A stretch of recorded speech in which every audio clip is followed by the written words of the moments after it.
Hi friends, top 10 മലയാളത്തിന്റെ ഒരു പുതുപുത്തൻ വീഡിയോയിലേക്ക് എല്ലാ പ്രിയപ്പെട്ട പ്രേക്ഷകർക്കും സ്വാഗതം. നമ്മളിൽ ഭൂരിഭാഗം പേരും ഗെയിം കളിക്കാൻ ഇഷ്ടപ്പെടുന്നവരാണ് അല്ലേ? ഇത് കാണുന്ന 90s കിഡ്സ് ഉണ്ടെങ്കിൽ കുട്ടിക്കാലത്ത് നിങ്ങൾ 5 രൂപ 10 രൂപ ചേർത്ത് വെച്ച് ഗെയിം സെന്ററിൽ പോയി കളിച്ചിരുന്നതൊക്കെ ഓർമ്മയില്ലേ? വല്ലാത്തൊരു നൊസ്റ്റാൾജിയ തോന്നുന്നില്ലേ? ഒരു ഗെയിം കളിക്കുമ്പോൾ ഓരോ ലെവൽ കഴിയുമ്പോഴും ഇൻട്രസ്റ്റ് കൂടി വരാറില്ലേ? പക്ഷേ അവസാനത്തെ ലെവലുകൾ ബാലികേറ മല പോലെ പ്രയാസപ്പെട്ട് ഗെയിം അവസാനിപ്പിക്കേണ്ടി വരുന്നവരാണ് നമ്മളിൽ ഭൂരിഭാഗവും. പക്ഷേ ഇത്തരം ഗെയിമിന്റെ അവസാനം എന്തായിരിക്കുമെന്ന ആകാംക്ഷ നിങ്ങൾക്കില്ലേ? അത്തരം ചില ഗെയിമുകളുടെ എൻഡിംഗ് ആണ് ഈ വീഡിയോയിൽ നമ്മൾ പരിചയപ്പെടാൻ പോകുന്നത്. Flappy bird. ഈ ഗെയിം കളിക്കാത്തവരായി ആരും തന്നെ ഉണ്ടാകില്ല. എല്ലാവർക്കും ഇഷ്ടപ്പെടുന്ന ഒരു ഗെയിം. പക്ഷേ 18 ലെവലിന് മുകളിൽ പോകാൻ വല്ലാതെ പാടുപെടും. ഏതവനാണ് ഈ ഗെയിം ഉണ്ടാക്കിയതെന്ന് അറിയാതെ ചോദിച്ചു പോകും. ഈ ഗെയിമിന്റെ എൻഡിംഗ് എന്താണെന്ന് പറയുന്നതിന് മുന്നേ ഗെയിം ഡെവലപ്പ് ചെയ്ത ആളെ പരിചയപ്പെടാം. ഡോങ് ഗുയൻ എന്ന വിയറ്റ്നാംകാരൻ വെറും 2 ദിവസം കൊണ്ടാണ് ഈ ഗെയിം ഡിസൈൻ ചെയ്തത്. ആദ്യം ഫ്ലാപ്പ് എന്ന പേരായിരുന്നു പ്ലേ സ്റ്റോറിൽ അപ്ലോഡ് ചെയ്തത്. പക്ഷേ ആ പേര് ആദ്യം തന്നെ രജിസ്റ്റർഡ് ആയിരുന്നതിനാൽ പിന്നീട് പേര് മാറ്റി ഫ്ലാപ്പി ബേർഡ് എന്ന് വെച്ചു. ആദ്യ ആഴ്ച റെസ്പോൺസ് കുറവായിരുന്ന ഗെയിം ഒരാഴ്ചയ്ക്കപ്പുറം വൈറലായി ലോക ശ്രദ്ധ പിടിച്ചുപറ്റി. അതിന് കാരണം ഈ പറഞ്ഞ ഗെയിമിന്റെ ഡിഫിക്കൽട്ടി തന്നെയായിരുന്നു. ഗെയിമിന്റെ എൻഡിംഗ് എന്താണെന്നുള്ള ആകാംക്ഷയില്ല ഇപ്പോൾ പറയാം. ഈ ഗെയിമിന്റെ എൻഡിംഗ് പോയിന്റ് എത്രയാണെന്നറിയാമോ? 1000. ഈ പോയിന്റിൽ എത്തുക എന്നാൽ അത്ര നിസ്സാര കാര്യമല്ല. 1000ാമത്തെ പോയിന്റ് എടുക്കാൻ പോകുമ്പോൾ അവിടെ ഒരാൾ പൊങ്ങി വരുന്നത് കാണുന്നില്ലേ? അവനാണ് സൂപ്പർ മാരിയോ. പൊന്തി വരുന്നത് മാത്രമല്ല, അവൻ നമ്മുടെ നേരെ ഗുണ്ടുമെറിയും. നമ്മൾ മാറി രക്ഷപ്പെടാൻ നോക്കും. അപ്പോൾ കളിച്ചതൊക്കെ മതി എന്ന മട്ടിൽ അവൻ പെട്ടെന്ന് തലയിലേക്ക് എടുത്തു ചാടും. ഇത്ര നേരം ഓടി വന്നത് ആ ഒറ്റ നിമിഷത്തിൽ വേസ്റ്റായി പണി വാളിപ്പോകും. അപ്പോൾ നമുക്ക് അടുത്ത ഗെയിമിലേക്ക് പോകാം.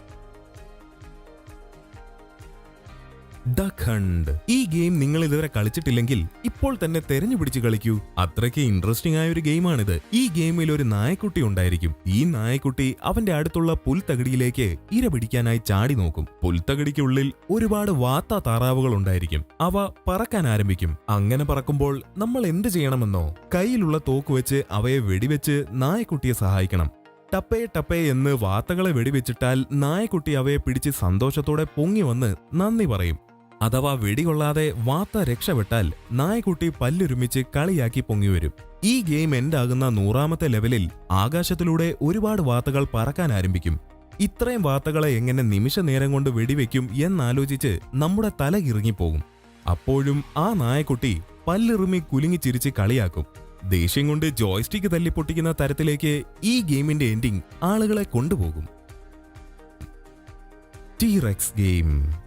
ഓ മൈ ഗോഡ്, ഈ ഗെയിം കളിക്കാത്തവരും കാണാത്തവരുമായി ലോകത്താരും തന്നെ ഉണ്ടാകില്ല. കാരണം നമ്മൾ ബ്രൗസ് ചെയ്തുകൊണ്ടിരിക്കുമ്പോൾ ഇന്റർനെറ്റ് കണക്ഷൻ കട്ടായാൽ ക്രോം ബ്രൗസറിൽ വരുന്ന ഒരേ ഒരു ഗെയിം ഇതാണ്. ഇന്റർനെറ്റ് യൂസ് ചെയ്യാത്തപ്പോഴും ആരും ബ്രൗസർ വിട്ട് പോകാതിരിക്കാനുള്ള തന്ത്രത്തിന്റെ പുറത്താണ് ഗൂഗിൾ ഇത്തരത്തിലുള്ള ഒരു ഗെയിം അവതരിപ്പിച്ചിട്ടുള്ളത്. 2014ലാണ് ഈ ഗെയിം ഇൻട്രൊഡ്യൂസ് ചെയ്യുന്നത്. വളരെ പെട്ടെന്ന് തന്നെ ഈ ഗെയിം ജനഹൃദയങ്ങളെ കീഴടക്കി. ചിലർ ഓഫീസുകളിൽ മനഃപൂർവ്വം നെറ്റ് കട്ട് ചെയ്തു പോലും ഈ ഗെയിം കളിക്കുവാൻ തുടങ്ങി. അങ്ങനെ ഓഫീസ് അധികൃതർ ഇത് ഗൂഗിളിൽ പരാതിപ്പെട്ടു. ഗൂഗിൾ അവർക്കായി ഒരു എക്സ്ക്ലൂസീവ് സെറ്റിംഗ്സ് ഇറക്കി. അതിൽ ഗെയിം ഡിസേബിൾ ചെയ്യുവാനുള്ള ഓപ്ഷനും കോർപ്പറേറ്റ് കമ്പനികൾക്ക് നൽകി. ഈ സംഭവത്തിൽ നിന്ന് തന്നെ ഈ ഗെയിം ഉണ്ടാക്കിയ റീച്ച് മനസ്സിലായില്ലേ? 2018ലെ കണക്കെടുപ്പ് പ്രകാരം ഓരോ മാസവും 270 മില്യണിലധികം തവണ ആളുകൾ ഈ ഗെയിം കളിക്കുന്നുണ്ട്. കേൾക്കുമ്പോൾ ആശ്ചര്യം തോന്നുന്നില്ലേ? ഇതെല്ലാം പോട്ടെ, ഈ ഗെയിമിന്റെ എൻഡിംഗ് എന്താണെന്നറിയണ്ടേ? ഞങ്ങളും ഈ ഗെയിമിന്റെ എൻഡിംഗ് ഒരുപാട് സെർച്ച് ചെയ്തു നോക്കി. അവസാനം ഒരു ഇന്റർവ്യൂ കിട്ടി. ആരുടെയാണെന്നറിയാമോ? ക്രോം ബ്രൗസർ ഡിസൈൻ ചെയ്ത വ്യക്തികളിൽ ഒരാൾ. അദ്ദേഹം പറഞ്ഞത് കേട്ടാൽ കണ്ണ് തള്ളിപ്പോകും. ഈ ഗെയിമിന്റെ എൻഡിംഗ് അറിയണമെങ്കിൽ നിങ്ങൾ ഏകദേശം 17 മില്യൺ വർഷം ഈ ഗെയിം കളിച്ചുകൊണ്ടേയിരിക്കണം. അതായത് നമ്മൾ മരിച്ചു കഴിഞ്ഞാലും ഈ ഗെയിം കളിച്ചുകൊണ്ടേയിരിക്കണം. നടക്കുന്ന കാര്യം തന്നെ. ഈ ഗെയിം എന്നെങ്കിലും ഫിനിഷ് ചെയ്യാമെന്നുള്ള നിങ്ങളുടെ മോഹം വിഫലമായില്ലേ? Earthworm Jim. ഇൻട്രസ്റ്റിംഗും അതേ പൊട്ടെന്ന് ചെന്ന് രക്ഷപ്പെടുത്തുന്നതിന് പകരം ഹീറോ റൊമാൻസ് ചെയ്യാൻ ആരംഭിക്കുന്നു. രാജകുമാരിക്കടുത്ത് എത്തുന്നതിന് മുന്നേ ഒരു പശു രാജകുമാരിയുടെ മേലിൽ വീഴുകയും മൺതിട്ടയിടിഞ്ഞ് പശുവും രാജകുമാരിയും വോൾക്കാനോയിലേക്ക് വീഴുകയും ചെയ്യുന്നു. നിരാശനായി നമ്മുടെ ഹീറോ തിരിച്ചു പോകാൻ തുടങ്ങുമ്പോഴാണ് രാജകുമാരിയുടെ സ്വർണ്ണ കിരീടം കാണുന്നത്. നമ്മുടെ എർത്ത് വോം ജിം അതുമെടുത്ത് പോകുന്നിടത്താണ് ഗെയിം അവസാനിക്കുന്നത്. നല്ല വെറൈറ്റി കഥ അല്ലേ? പാക്മാൻ. ഈ വീഡിയോ കാണുന്ന എല്ലാവർക്കും പാക്മാൻ ഗെയിം സുപരിചിതമായിരിക്കും. ഈ ഗെയിമിൽ വലിയൊരു മുഖമുണ്ടാകും. അവനാണ് പാക്മാൻ. അവൻ വായ തുറക്കുകയും അടക്കുകയും ചെയ്തു പോകുന്ന വഴിയിലെ ഡോട്ട്സ് എല്ലാം തിന്നുകൊണ്ടേയിരിക്കും. പക്ഷെ അവനെ പിടിക്കാൻ കുറെ ഗോസ്റ്റ്സ് ഉണ്ടാകും. അതിൽ ഓരോ ഗോസ്റ്റും ഓരോ ക്യാരക്ടേഴ്സാണ്. ഗോസ്റ്റിന്റെ പിടിയിൽ അകപ്പെടാതെ എല്ലാ ഡോട്ട്സും തിന്നുക എന്നതാണ് ഈ ഗെയിം. തുടക്കം വളരെ സിമ്പിളായ ഗെയിം. 21 ലെവല് വരെ ഈസിയായി പോകാം. അതിനുശേഷം നമ്മുടെ സ്പീഡിനേക്കാളും ഗോസ്റ്റിന്റെ സ്പീഡ് വർദ്ധിക്കുന്നു. അവരുടെ കയ്യിൽ നിന്നും രക്ഷപ്പെടുക എന്നത് വലിയൊരു കടമ്പയാണ്. ഗെയിം ക്രിയേറ്റ് ചെയ്തവർ കരുതിയത് 45 ലെവൽ വരെ ഗെയിമർ കളിക്കാൻ സാധ്യതയുള്ളൂ എന്നാണ്. പക്ഷേ ഈ ഗെയിമിൽ ഇൻട്രസ്റ്റഡ് ആയ ഒരു വ്യക്തി 285 റൗണ്ട് പിന്നിട്ട് 286-ലെത്തിയപ്പോൾ ഗെയിം എറർ എന്ന് കാണിച്ചു. ഇത്ര നേരം പാടുപെട്ടിട്ട് എറർ കാണിച്ചത് എന്താണെന്ന് ഗെയിം ഡെവലപ്പറോട് ആരാഞ്ഞപ്പോൾ അവർ പറഞ്ഞ മറുപടി, ആരും ഈ ലെവൽ വരെ എത്തില്ലെന്ന് കരുതിയാണ് ഈ ഗെയിം ഉണ്ടാക്കിയതെന്ന് പോലും. എറർ തന്നെയാണ് ആ ലെവലിലെ ഫിനിഷിംഗ്. അത് പിന്നിട്ട് അടുത്ത ലെവലിലേക്ക് പോകും. അവിടെ ഗോസ്റ്റുകളുടെ സ്പീഡ് ഇതിനു മുമ്പുള്ളതിന്റെ 5-6 ഇരട്ടിയായിരിക്കും. വീണ്ടും ഫിനിഷിംഗിലേക്ക് എത്തുമ്പോൾ ആ ഗെയിം ലെവൽ അപ്രത്യക്ഷമായി 1ാമത്തെ ലെവലിലേക്ക് പോകും. ഗെയിമിന്റെ എൻഡിങ് കണ്ട എല്ലാവരും ഫ്രസ്ട്രേറ്റഡ് ആയിപ്പോയി. ഈ ലോകത്ത് കണ്ടുപിടിച്ച ഏറ്റവും മോശം ഫിനിഷിംഗ് ഉള്ള ഗെയിം ഏതാണെന്ന് ചോദിച്ചാൽ പാക്മാൻ എന്ന് പറയാം. അവസാനം വരെ കളിച്ച് ഗെയിം ഫിനിഷ് ചെയ്ത വ്യക്തിയാണ് അമേരിക്കക്കാരനായ ബില്ലി മിച്ചൽ. അദ്ദേഹം എത്തിച്ചേർന്ന സ്കോർ എത്രയാണെന്ന് അറിയാമോ? 33,33,360. ടെട്രിസ്. ഇത് കണ്ടുകൊണ്ടിരിക്കുന്നവരിൽ 90s കിഡ്സ് ഉണ്ടെങ്കിൽ ഉറപ്പായും ഈ ഗെയിം നിങ്ങൾക്ക് ഓർമ്മയുണ്ടാകും. നമ്മുടെ കയ്യിലുണ്ടായിരുന്ന വീഡിയോ ഗെയിമിലെ ബ്ലോക്സ് ഗെയിം ഓർക്കുന്നുണ്ടോ? വ്യത്യസ്ത തരം ബ്ലോക്കുകൾ ഒന്നിനു മുകളിൽ ഒന്നായി അടുക്കി വെച്ച് കറക്റ്റായി അറേഞ്ച് ചെയ്യണം, അല്ലെങ്കിൽ ഗെയിം ഓവറാകും.